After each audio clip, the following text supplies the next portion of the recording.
Rebonjour, dernier épisode de notre saga sur l'addition et la soustraction de fractions. La méthode brutale. Méthode brutale pour additionner des fractions dont le dénominateur est différent et quand les deux dénominateurs ne sont pas multiples l'un de l'autre.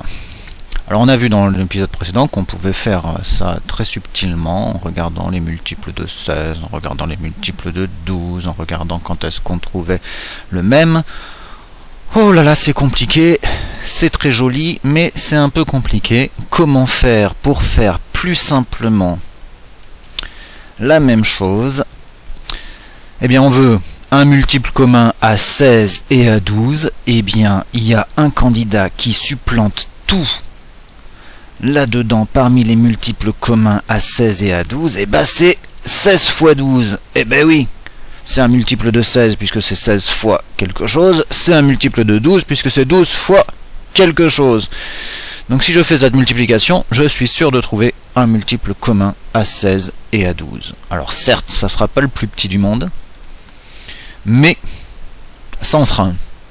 Alors 16 fois 12, ça doit faire 192. Alors si vous n'avez pas l'option calcul mental intégré, vous pouvez faire ça à la calculette bien sûr. 16 fois 12, 92.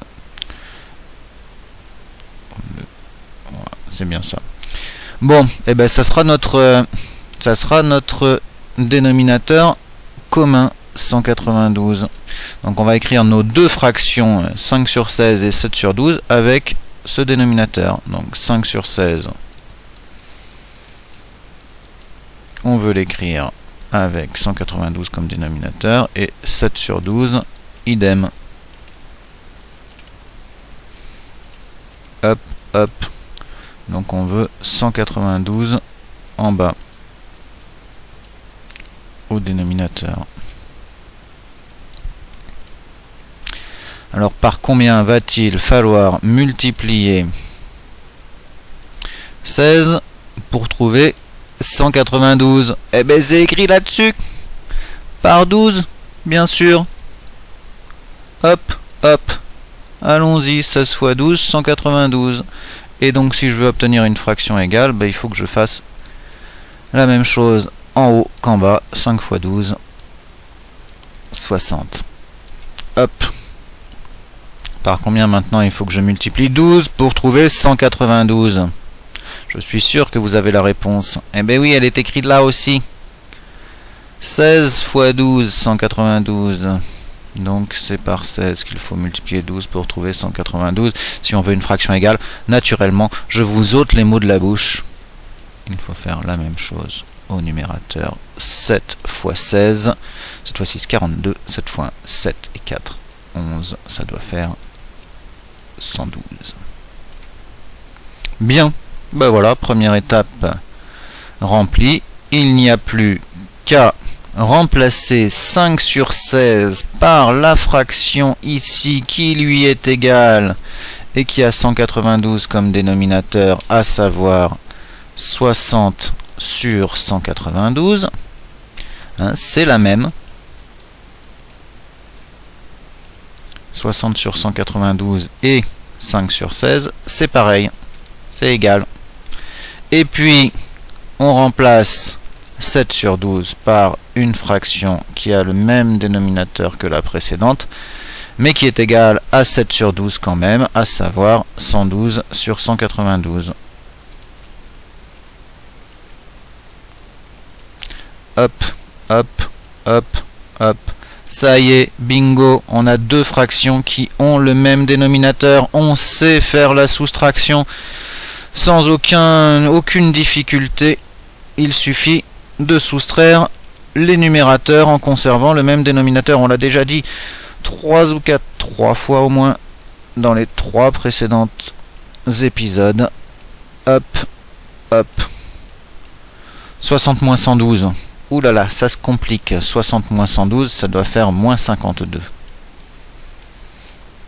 Pareil, si vous n'avez pas implémenté l'option calcul mental, vous avez l'option calculatrice. Hop. Et voilà, c'est fini, notre opération est terminée. Mais, petit souci quand même. Hein, certes, c'est très facile, pas besoin de se lancer dans des grandes recherches de multiples communs, mais on se retrouve avec une fraction ici qui n'est pas la plus simple possible, donc on peut la simplifier, soit en la tapant sur sa calculatrice, soit en s'apercevant que ça doit être divisible par 4 à vue d'œil. Alors, je ne vais pas faire le égal ici, je vais le faire ici, en divisant par 4. Il me semble que 52 et 192 sont tous les deux dans la table de 4.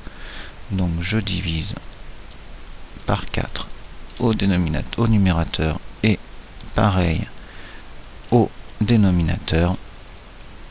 Et j'obtiens avec un peu de chance le même résultat qu'à l'épisode précédent, c'est-à-dire moins 13 sur 48.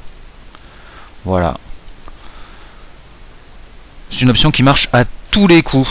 Quels que soient les dénominateurs, la tête qu'ils ont, s'ils sont multiples l'un de l'autre, ça marche. S'ils sont pas multiples l'un de l'autre, ça marche. S'ils sont très éloignés l'un de l'autre, ça marche. S'ils sont très proches, ça marche. Ça marche à tous les coups.